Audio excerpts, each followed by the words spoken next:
کسی نے کہا آپ کو حضور سے کتنا پیار ہے؟ تو مولا علی فرمانے لگے صحرا کا علاقہ ہو، گرمی کا موسم ہو، پیدل سفر ہو، پانی پاس نہ ہو، فرمایا اس موسم میں جتنا کسی پیدل چلنے والے کو پانی سے پیار نہیں ہوتا۔ میرے ایک دوست ہیں، وہ کہا کرتے ہیں کہ حضرت صاحب یہ گرمیوں میں جب میں روزہ کھولتا ہوں تو گلاس پانی سے میرا کچھ نہیں بنتا، میرا دل کرتا ہے ٹوٹی کا پائپ لگاؤں منہ میں۔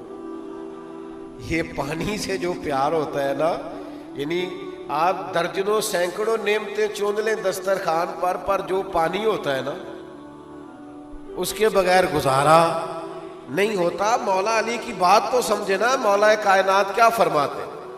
فرماتے ہمیں حضور سے اتنا پیار ہے کہ گرمی کا موسم ہو، صحرا کا علاقہ ہو، پیدل سفر ہو، یہ کبھی آپ اس موسم میں جس کو دیر ہو گئی ہو پانی نہ پیا ہو، ذرا اس کو دیکھے نا، پانی پانی پانی پانی کرتا پھرتا ہے۔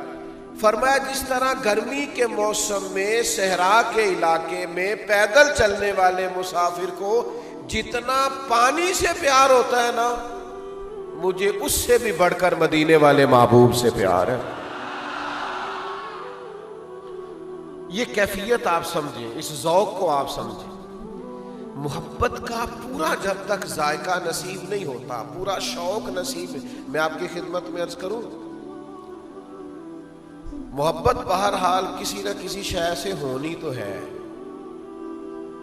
غالب کہتے ہیں درد اگرچہ جاں گزل ہے، کروں کیا دل ہے، غم عشق اگر نہ ہوتا تو غم روزگار ہوتا۔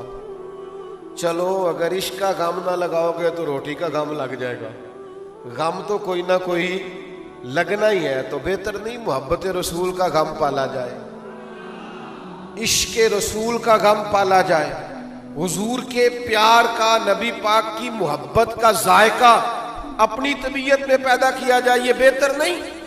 میرے عزیز یاد رکھیے گا اور اس کو سمجھیے گا کہ جب تک آپ نبی پاک علیہ السلام سے والہانہ پیار نہیں کرتے، یعنی یار آپ کا وہ والا ذوق بھی تو ہونا، وہ والا رنگ بھی تو ہونا جو حضرت صوبان بن مالک نے پیش کیا ہے۔ یعنی وہ مسجد نبوی شریف میں آئے ہیں اور حضور کے سامنے بیٹھ کے رو رہے ہیں، تو محبوب نے فرمایا کیا ہوا؟ عرض کی حضور میں جب گھر میں ہوتا ہوں تو آپ کے بغیر میرا دل نہیں لگتا۔ بڑے سچے لوگ تھے، اس میں کوئی شعری جملہ نہیں، کوئی بناوٹ نہیں، کوئی خطیب کی خطابت نہیں، انہوں نے مجمع سے داد امداد نہیں لینی، یہ سیدھے جلوہ والضحیٰ کے سامنے بیٹھے، نبی پاک علیہ السلام کے بالکل سامنے آ کے عرض کرتے ہیں یا رسول اللہ صلی اللہ علیہ وسلم، میں گھر میں ہوتا ہوں تو دل بے چین ہو جاتا ہے، آپ کے بغیر دل نہیں لگتا، تو حضور میں زیارت کرنے آ جاتا ہوں۔ ذرا میں نے پھر کہا کہ یہ کوئی خطیب نہیں، کوئی ادیب نہیں جملہ لکھنے والا، یہ صحابی رسول ہے، اور یہ وہ لوگ ہیں کہ جن کی عدالت کی اور جن کی نفاست کی اور جن کی شان و شوکت کی گواہیاں یہ چاند بھی دیتا ہے، سورج بھی دیتا ہے، زمین بھی دیتی ہے، زمانہ بھی دیتا ہے، اللہ کا قرآن بھی دیتا ہے۔ یہ وہ پاکیزہ جماعت ہے، محمد الرسول اللہ والذین معہ، اور جو حضور کے ساتھ والے۔ یا رسول اللہ دل نہیں لگتا آپ کے بغیر، تو میں آ کے دیدار کر لیتا ہوں۔ یہ محبت جو ہوتی ہے نا، یہ وارفتگی پیدا کرتی ہے، یہ شوق پیدا کرتی ہے۔ تو حضور نے فرمایا آج کیوں روتے ہیں؟ عرض کی یا رسول اللہ روتا اس لیے ہوں کہ قیامت میں جنت تو اللہ تعالیٰ اپنی رحمت سے اور آپ کی دعا سے عطا کرے گا، لیکن آپ تو ہوں گے نا اونچے والے درجے میں نبیوں کے ساتھ، تو حضور میں جنت میں تو جاؤں گا پر میرا وہ سٹیٹس نہیں نا جو پیغمبروں کا محلہ ہے، وہ جو ایک بڑی وادی ہے وہاں تو میں نہیں حاضر ہو سکوں گا۔ تو یا رسول اللہ صلی اللہ علیہ وسلم اگر جنت میں زیارت نہ ہوئی، یعنی وہ جنت میرے کس کاری جتھے یار نظر نہ آوے، حضور اگر زیارت نہ ہوئی تو نظام کیسے چلے گا؟ ابھی وہیں کھڑے ہیں حضرت ثوبان بن مالک کے حضرت جبریل آ گئے اور قرآن لے کے آئے. کہا محبوب ان سے کہہ دیجئے جو اللہ رسول کی اطاعت کریں گے نا تو صبح قیامت انہیں نبیوں، صدیقوں، شہیدوں اور صالحین کے ساتھ ہی رکھا جائے گا. میرے عزیز، امت میں نا وہ شوق پیدا کرنے کی ضرورت ہے. آنے والی نسل کو محبت رسول کا وہ اصل درد دینے کی ضرورت. حضرت سفینہ رضی اللہ تعالیٰ عنہ صحابی رسول ہے، مشکات میں موجود ہے. ایک قافلے کے ساتھ جا رہے تھے تو رستہ بھول گئے، جنگل کی طرف نکل گئے. سامنے سے شیر آ گیا. یعنی آپ نے سن لیا اور میں نے کہہ دیا، لیکن شیر آ گیا.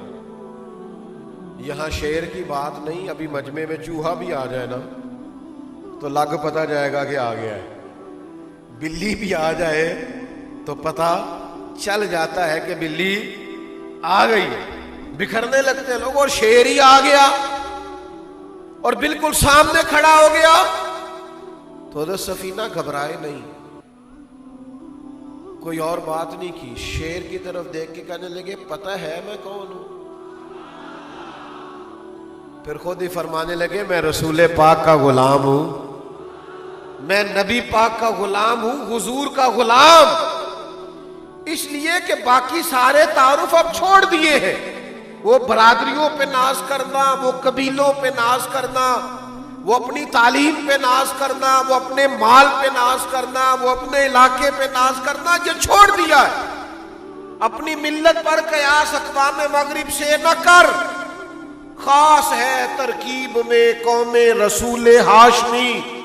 فرمایا اب ہمارا ناز ایک ہی ہے کہ ہم مدینے والے کے غلام ہیں.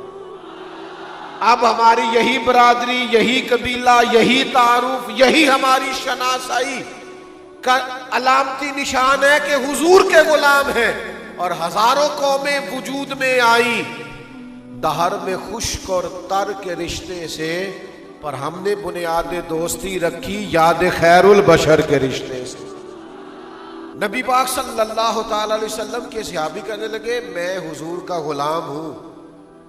تو نبی پاک فرماتے ارسلت الی الخلق، میں مخلوق کا رسول بن کے آیا ہوں. جب کہا نا میں نبی پاک کا غلام ہوں تو شیر نے رستہ چھوڑ دیا.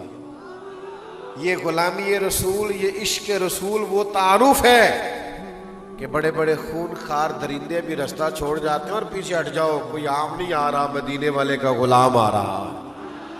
نبی پاک صلی اللہ تعالی علیہ وسلم سے کمال درجے کی محبت کریں. اور نوجوانوں میں آپ سے ایک اور بات بھی عرض کروں، کسی اور سے بھی محبت کرو گے نا، محبتیں کرنی چاہیے، ماں سے، باپ سے، بہن بھائیوں سے، بیوی بچوں سے، دوستوں سے. اسلام ساری محبتوں کا درس دیتا ہے. لیکن اور کوئی بھی محبوب بناؤ گے تو نقص نکل آئیں گے. یہ مدینے والے محبوب کی وہ ذات ہے کہ جب دیکھو گے نا، جس زاویہ نگاہ سے دیکھو گے، اخلاق دیکھنا چاہو گے تو پھر بھی حضور سے پیار ہو جائے گا، حسن دیکھنا چاہو گے تو پھر بھی پیار ہو جائے گا، نبی پاک کا حلم دیکھو گے تو پھر بھی پیار ہو جائے گا، بردباری دیکھو گے تو پھر بھی پیار ہو جائے گا. یعنی ایک ایسے شخص بھی ہیں ثمامہ بن اسال جنہیں گرفتار کر کے لایا گیا، قیدی بنا کے مسجد نبی کے ستون سے باندھا گیا. سخت ترین دشمن تھے، انہوں نے مسجد میں بندھے ہوئے ستون سے حضور کے جلوے دیکھے، بندھے تے تیریاں ویکھ کے اداما میں مرید ہو گئی. یعنی ستون سے بندھے ہوئے محبوب کے جلوے دیکھے، 2-3 دن بندھے رہے. اور پھر وہ بات لمبی ہے، میں بس اشارہ کرتا ہوں. حضور نے فرمایا انہیں آزاد کر دو. لیکن کیا آزاد ہونا تھا اور کیا انہوں نے لوٹ کر جانا تھا. وہ چلے گئے اور مدینہ شریف کے کنویں سے غسل کر کے واپس آ گئے اور محبوب کی بارگاہ میں آ کے عرض کرنے لگے حضور اب نہیں جانا، اب تو کوئی جلوہ پیارا لگتا ہے تو آپ کا جلوہ ہے، کوئی دین پیارا لگتا ہے تو آپ کا دین ہے، اور یا رسول اللہ اگر کوئی شہر پیارا لگتا ہے تو آپ کا شہر مدینہ پیارا لگتا ہے.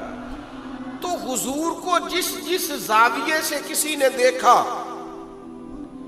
جس جس اینگل سے دیکھا، اگر کسی نے مجاہد بنے ہوئے دیکھا اسے بھی پیار ہو گیا۔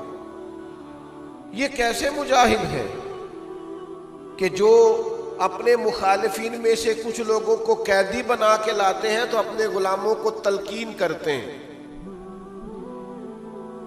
کہ ان کے کھانے کا ذرا خیال رکھنا۔ یہ قیدی بنا کے، یہ کوئی پھول لے کے نہیں آئے تھے جنگوں میں مقابلے میں، ان پر ذرا توجہ دینا۔ اور یہ کیسے سپہ سالار ہے کہ ان کے وہ مخالف جنہوں نے 3 سال تک بائیکاٹ کیے رکھا اور شیب ابی طالب میں قید کیے رکھا، ان میں سے جب کچھ لوگ قیدی ہو کے آتے ہیں اور حضرت بلال ان کی رسیاں ذرا زور سے باندھتے ہیں اور وہ ہائے ہائے کرتے ہیں تو محبوب رات کو اٹھ جاتے ہیں، فرماتے ہیں ان کی رسیاں ذرا ڈھیلی کر دو، یہ کراہتے ہیں تو مجھے نیند نہیں آتی۔ تم جس جس زاویے سے بھی دیکھو گے نا، جس جس زاویے سے تم میں سمجھ آ جائے گی کہ پیار کرنے کے، اتباع کرنے کے، عشق کرنے کے قابل اگر کوئی کامل ہستی ہے تو وہ مدینے والے محبوب کی ہستی ہے۔ کہیں نقص نظر نہیں آئے گا، کہیں کمزوری نظر نہیں آئے گی، تو بریلی کے امام بول کے کہتے ہیں وہ کمال حسن حضور ہے کہ گمان نقص جہاں نہیں، یہی پھول خار سے دور ہے، یہ وہ شمع ہے کہ دھواں نہیں، اور تیرے آگے ہیں یوں دبے لچے فصحا عرب کے بڑے بڑے، کوئی جان منہ میں زبان نہیں بلکہ جسم میں جان نہیں۔ اور جب یہ ساری باتیں بیان کرتے ہیں تو پھر ہمیں کہتے ہیں جب تم ایسا کرو گے، ایسا بیان کرو گے، اس رنگ کو دیکھو گے تو تمہیں حضور سے پیار ہو جائے گا، اور جب پیار ہوگا تو انداز یہ ہوگا کہ کروں تیرے نام پہ جاں فدا، نہ بس ایک جاں 2 جہاں فدا، میرا 2 جہاں سے بھی نہیں جی بھرا، میں کروں کیا کہ کروڑوں جہاں۔ تو حضور سے والہانہ کسی سے محبت ہو جائے نا تو اس کی نسبتوں سے بھی پیار ہو جاتا ہے، اس کے تعلق والوں سے بھی پیار ہو جاتا ہے۔ یہ میرے دوست کا دوست ہے، لوگ یہ کہہ کے اس کو بھی اپنا لیتے ہیں۔ یہ میرے شیخ کے آستانے پہ جاروب کش ہے، یہ کہہ کے بھی لوگ اسے اپنا لیتے ہیں۔ ہمیں حضور کے کل صحابہ پیارے ہیں، نبی پاک کی نسل مبارک کا ایک ایک بچہ پیارا ہے، اس لیے کہ ہماری محبتوں کا کل مرکز رسول رحمت کی ذات والا صفات۔ نبی پاک علیہ السلام سے جب پیار کریں گے نا، نوجوانوں میں آپ کی خدمت میں عرض کروں، حضور سے پیار کرو گے نا تو یہ جو آج کے دور کی ٹینشن ہے نا، ڈپریشن ہے، انزائٹی ہے، پریشانی ہے، ذہنی دباؤ ہے، فکری تناؤ ہے، وسوسوں کا غلبہ ہے، اور کچی پکی سوچیں ہیں، اور یہ کر لوں کہ نہ کروں، قوت ارادی کی کمی ہے۔ حضور سے پیار کرو گے تو مقصد ہاتھ لگ جائے گا، نبی پاک سے پیار کرو گے تو جینے کا سلیقہ آ جائے گا۔ میں آپ سے عرض کروں، حضور سے پیار ہو جائے تو جینے میں بھی مزہ آتا ہے، مرنے میں بھی مزہ آتا ہے، زندگی نہ کسی کام لگ جاتی، زندگی کسی سمت روانہ ہونے لگتی، انسان کو محسوس ہوتا ہے کہ میں اپنے آپ کو پا گیا، میرا وجود قیمتی ہو گیا، میری سانسوں میں چونکہ محبوب کی محبت دھڑکتی ہے، لہذا اب یہ میرا وجود بیکار نہیں ہے، وہ اپنے آپ کو قیمتی سمجھنے لگ جاتا ہے۔ وہ ایک درویش تھے نا، تو ایک ہندو نے ان سے کہا کہ ہم جو جلا دیتے ہیں آپ کیوں دبا دیتے ہیں؟ ایک مسلمان درویش سے ایک ہندو نے پوچھا، تو شیخ فرمانے لگے چھوڑ یار، میں جواب دوں گا تو ناراض ہو جائے گا۔ اس نے کہا نہیں، فرمایا چھوڑ دے۔ اس نے کہا نہیں، ضرور بتائیے۔ تو فرمانے لگے اصل بات یہ ہے کہ ہمارے سینے میں نا ایمان کا خزانہ ہوتا ہے، اندر جلوے ہوتے ہیں ذات محبوب کے، تو سینہ ایمان سے بھرا ہوتا ہے، تو کچھ چیزیں ایسی ہوتی ہیں جو بیکار ہوتی ہیں تو جلا دی جاتی ہیں، تو جو خزانے ہوتے ہیں وہ دبا دیے جاتے ہیں۔ ہمارا چونکہ وارفتگی کا رشتہ ہے محبوب کے ساتھ، ہمارے رت جگہ اپنے محبوب سے وابستہ ہیں، ہماری صبح شام حضور پر درود پڑھ کے گزرتی ہیں، تو یہ زبان، یہ یہ وجود، یہ ساری چیزیں قیمتی لگنے لگ جاتی ہیں، ان کے کام جو لگ گئی، پھر بندے کو کوئی اور کام نہیں رہتا. پھر انسان جب حضور سے کھل کے پیار کرنے لگ جاتا ہے نا، تو پھر وہ ادھر ادھر نہیں دیکھتا، وہ تو ڈھونڈتا ہے سارا دن. کوئی مجھے حضور کی حدیث ملے، کوئی نبی پاک کی سیرت پر نقطہ ملے، کوئی حضور کی تعریف میں مجھے کوئی نعت ملے، مجھے وہ شخص ملے جس کی آنکھوں میں حضور کی محبت کے آنسو. وہ ڈھونڈتا پھرتا ہے، وہ تلاش کرتا پھرتا ہے وہ رستے جن رستوں سے محبوب پاک علیہ السلام کی کوئی بات سنا دے، کوئی حضور کا ذکر پاک کر دے. میں بڑا مخالف ہوں نعت خانوں کے پیسے لینے کا، اور میں اپنے انداز میں اصلاح کی نیت سے کچھ نہ کچھ عرض بھی کرتا رہتا ہوں. لیکن میں ایک بات عرض کروں، میں کہتا ہوں جو حضور کا ذکر سناتا ہے نا، ہمارا تو دل کرتا ہے ہم نہ کبھی اس کے چوکیدار رہ جائے گا. مخلص ہو کے ذکر سنائے صحیح، اس کو دکانداری نہ بنائے، کاروبار نہ بنائے، ورنہ ہمارا تو دل کرتا ہے اس کے گھر کی جاروب کشی کروں. تو ہمیں ہمارے نبی کا ذکر سناتا ہے، تو حضور کی بات کرتا ہے، پھر تو ان رستوں سے پیار. یہ بخاری میں حدیث ہے، حضرت عبداللہ ابن عمر رضی اللہ تعالیٰ عنہ جب حج کرنے جاتے تھے یا عمرہ کرنے جاتے تھے نا، حج کرنے گئے، عمرہ کرنے گئے، تو حرم شریف تو سارا ہی متبرک ہے، سارا ہی تبرک والا ہے. لیکن وہ وہاں بھی جب جاتے تھے نا، تو وہ جگہ ڈھونڈ ڈھونڈ کے نماز پڑھتے تھے جہاں نبی کریم نے نماز پڑھی ہے. ان جگہوں کو تلاش کر کر کے وہاں رکتے، عبادت کرتے جہاں حضور ٹھہرے تھے. کیوں؟ اس لیے کہ ہمیں پیار ہے اپنے حبیب سے. ہم ان رستوں کے متلاشی ہیں جن رستوں سے وہ ہو گزرے. عرصہ ہوا طیبہ کی گلیوں سے وہ گزرے تھے، اب تک ان گلیوں میں خوشبو ہے پسینے کی. او میرے عزیزو، نبی پاک سے محبت ہو جائے تو یہ انسان کو نا ایک شوق دلا دیتی، اس کی زندگی کا نصب العین بن جاتا ہے، اس کے ہاتھ مقصد حیات آ جاتا ہے. وہ محسوس کرنے لگ جاتا ہے کہ میرے پاس اگرچہ پیسے نہیں ہیں، اگرچہ کوئی میں بڑا عہدہ نہیں رکھتا، کوئی 100-2000 لوگوں میں جانا نہیں جاتا، لیکن میں بڑا قیمتی ہوں، اپنے محبوب کا غلام جو ہوں، حضور سے پیار جو کرتا ہوں. کئی دفعہ نا کچھ ایک دو جملہ ایسا ہوتا ہے جو بعض لوگوں کی زبان پہ نا بہت زیادہ چڑھ جاتا ہے. وہ جملہ وہ بار بار ادا کرتے ہیں، ہمارے عرف میں کہتے ہیں یہ اس کا تقیہ کلام ہے. بعض دوست ایسے ہوتے ہیں جو ایک جملہ بار بار بولتے ہیں، بار بار اس کو دہراتے ہیں، تو پھر لوگ کہنے لگ جاتے ہیں یہ نا اس کا تقیہ کلام ہے. صحابہ کا بھی ایک تقیہ کلام تھا، سناؤں آپ کو. ان کا تقیہ کلام تھا فدا کا ابی و امی یا رسول اللہ. حضور ہمارے ماں باپ آپ پر قربان ہو. فدا کا روحی و قلبی یا رسول اللہ. حضور ہمارا دل ہماری روح آپ پر قربان. ان کا ایک تقیہ کلام تھا کہ ہم حضور کے غلام ہیں، ہم نبی پاک علیہ الصلوۃ والسلام کے دروازے کے درویزہ گر ہیں. ان کا یہ تقیہ کلام، وہ جہاں بیٹھتے، جہاں رکتے، جہاں بات کرتے یہی کہتے. اور حضور کے دروازے کا غلام ہونا یہ بڑی شان والی بات ہے. میں ایک دفعہ نا اپنے شہر سے، خیر اب تو سارے شہر ہی اپنے، مجھے ایک دوست نے ایک دفعہ پوچھا آپ کا ضلع کون سا ہے؟ میں نے کہا یار اب تو سارے ضلع ہی اپنے ہیں.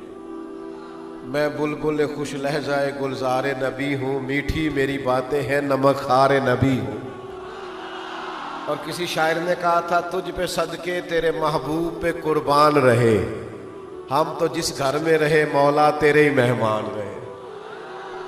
اب تو سارے ضلع ہی اپنے لگتے ہیں، جہاں چلے جائیں وہاں پیار کرنے والے یوں امٹ کے آتے کہ محسوس ہوتا اپنا ہی ضلع ہے. تو بہرحال میں اپنے شہر سے گزر رہا تھا، میلاد شریف کا موسم بہار تھا، تو ایک نوجوان کے پاس سے میں گزرا تو اس نے نا پھبتی کسی، دور سے آواز ہی کرنے لگا اوے میلادیو. تو میں نے سن لیا. اب میں نے سن لیا تو پریشان ہو گیا کہ انہوں نے تو سن لیا ہے. اب وہ گھبرا گیا, میری طرف دیکھا اس نے, تو میں نے اب جب میں نے اسے گھبراتے ہوئے دیکھا تو میں پھر مسکرایا, اور میں نے مسکرا کے کہا, میں کہ یار کدی ایک باری پھر آکھے نا, ایک باری پھر آکھی. تو کہنے لگا نہیں جی میرا مطلب ہے آپ وہ ہے جو میلاد پڑھ کے آ رہے ہیں. میں نے کہا یار تو چھوڑ, تیرا مطلب جو بھی ہے, کدی ایک باری پھر آکھے نا. وہ دیکھا نا, لوگ کسی کو دیکھ کے کہتے ہیں یہ فلانی جماعت کا ہے, یہ فلانی ٹیم کا ہے, یہ فلانا ہے. تو ہمارا تعارف تو دیکھ, تو کیا کر رہا ہے کہ ہم حضور کی تعریف کرنے والے, میلاد پڑھنے والے. او میں اپنی حیاتی تو قربان تھی, ماں ساری محمد پکیندے گزر گئی. اعلیٰ حضرت فاضل بریلوی رحمت اللہ تعالی علیہ فرمانے لگے کہ ہم وہ لوگ ہیں جنہوں نے عمریں ذکر رسالت مآب میں اس طرح گزاری ہے کہ بس انہیں جانا انہیں مانا, نہ رکھا غیر سے کام, للہ الحمد میں دنیا سے مسلمان گیا. میرے بھائی یاد رکھیے گا, یہ کبھی تقیہ کلام بن جائے نا حضور کی غلامی والا, نبی پاک کے ذکر والا, حضور علیہ السلام کے تذکر والا, تو پتہ چل جائے کہ یہ نا شوق بن گیا ہے اس شخص کا, یہ نبی پاک کی غلامی پہ ناز کرنے لگا. آؤ نا یار کچھ وقت کھو نہ جائیں اپنے محبوب کی یادوں میں, چھوڑ نہ دیں کچھ وقت کے لیے دنیا کے سارے جھگڑے. اے سیاست دے جھگڑے اساں چھوڑ دیتے, تے دولت دے جھگڑے اساں چھوڑ دیتے, اے تے محبت دا جھگڑا ہے چھڑا کوئی نہیں سکتا. یہ حضور سب کا جو پیار ہے یہ کوئی چھڑا سکتا کی محبت تو سیاست کا چلن چھوڑ دیا. ہم اگر عشق نہ کرتے تو حکومت کرتے. پیار کریں نبی کریم سے, والہانہ پیار کریں. آپ کو تھوڑے تھوڑے لوگ تانے دیں گے. میں آپ کو بات سنا رہا تھا نا, اس بچے نے مجھے کہا 2-4 دفعہ ملا دی, اور میں نے کہا یار 2-4 دفعہ اور کیا ہے, مجھے مزہ آ رہا ہے, مزہ آ رہا ہے. جے کر یار دے نام دا ملے مینا, انہوں چولی پا لئیے پنجے سٹیے نا, تو جے کر یار دے نام دی ملے سولی, پھر جھوٹا جھوٹ لئیے پیچھا ہٹیے نا. تو آپ لطف لینا اس کا, اگر اس پر کوئی تنقید بھی کرے تو اس کا مزہ لے. ایک تو پورا مہینہ میلاد پاک کا آپ نے حضور کے تذکروں میں گم رہنا. دوسری میری گزارش یہ ہے, خاص اپیل ہے میری, چھوٹا آدمی ہوں, جس سے آپ ناراض ہیں نا اس سے راضی ہو جائے, اسے کہہ دے میرے نبی کا میلاد آ گیا. اور اگر آپ نے کسی کو ناراض کیا ہوا ہے تو اس کو فون کریں کہ یار آ جا, مل کے حضور کے ذکر میں چلے, میرے نبی پاک کا میلاد آ گیا. حضور بچھڑوں کو ملانے آئے. نبی پاک کے میلاد کا صدقہ دلوں کو صاف کر لیں, ہر کدورت, ہر نفرت, ہر عداوت دل سے نکال پھینکیں, اس لیے کہ کریم رسول کا میلاد آیا ہے. نبی پاک کے میلاد سے پہلے نا بیٹیوں پر بڑا ظلم ہوتا تھا. ادھر دیکھو میری طرف, جس گھر میں بہو ہے وہ تھوڑی اور نرمی کرے, اگرچہ ان کو بھی چاہیے کہ وہ اپنے لہجے میں بہت زیادہ اخلاق لائیں, لیکن ہم نا تھوڑا تھوڑا, میں دوستوں سے کہا کرتا ہوں ایک فتویٰ ہمارا بیٹی کے حق میں, بیٹی کے میکے سے شکایت, سسرال سے شکایت آتی ہے کہ اس کو تو گھر کے کام کاج نہیں کرنے آتے, تو بیٹی کا باپ اور ماں کہتے ہیں بچی ہے سیکھتے سیکھتے سیکھ جائے گی. تو میں کہتا ہوں یہ والا فتویٰ بہو کے حق میں بھی دے دے کچھ دیر کے لیے, کہ اسے اگر گھر کے کام نہیں کرنے آتے تو بچی ہے سیکھتے سیکھتے سیکھ جائے گی. نبی پاک نے بیٹیوں پر شفقت کی ہے, شفقت کرے. پھر میں آپ سے عرض کروں گا, نبی پاک کے میلاد سے پہلے غلاموں پر ظلم ہوتا تھا. حضور نے غلاموں کو ساتھ بیٹھ کے کھانے کھلائے. آپ بھی اپنے اپنے ملازمین کی دعوت کر لیں میلاد میں, مہربانی کریں نا, جو آپ کو علاقے میں غریب لوگ نظر آئیں ان کو بلا کے کھانے کھلائیں, اور عزت کے ساتھ. اس طرح نہیں جو ہماری محفلوں میں ہوتا ہے کہ مہمان خاص کے لیے لنگر اور ہے اور دوسروں کو کہا جا رہا ہے یہ شفا والا بھی ہے, جیسے بھی ملے لے کے چلے جاؤ. تو بھئی یہی آپ بھی کھانا چاہیے تھا آپ کو بھی. محفل میلاد میں تو غریب کو عزت دے دو, اس محفل میں بھی اس کو لا کے اسٹیج پہ بٹھا دیتے ہو جو سیاسی ہے، سماجی ہے، جس کے ہاتھ میں نوٹوں کی دتھی ہے، جس کو 35 سال مسجد میں اذان دیتے ہوئے ہو گئے، اسے کہو نا آ کے محفل میلاد کی صدارت کرے۔ جس امام کو 40 سال ہو گئے تمہیں اللہ رسول کی بات بتاتے، اسے کہو نا آ کے صدارت کرے۔ وہ بھی آپ نے دنیا داروں کو دے دی، تو غرباء کا اس میلاد پاک میں خاص خیال کریں۔ چوتھی بات، میری بڑی درد مندانہ اپیل ہے آپ سے، بڑا ہو گیا ہم نے جٹ بن کے فلاں بن کے بڑا جی لیا، اب یہ بھول نہ جائیں کچھ عرصے کے لیے صرف حضور کے غلام بن کے جینا نہ سیکھیں۔ ہمیں نہ مختلف لسانی اور صوبائی بنیادوں پر تقسیم کیا جاتا ہے، امت کو توڑا جاتا ہے۔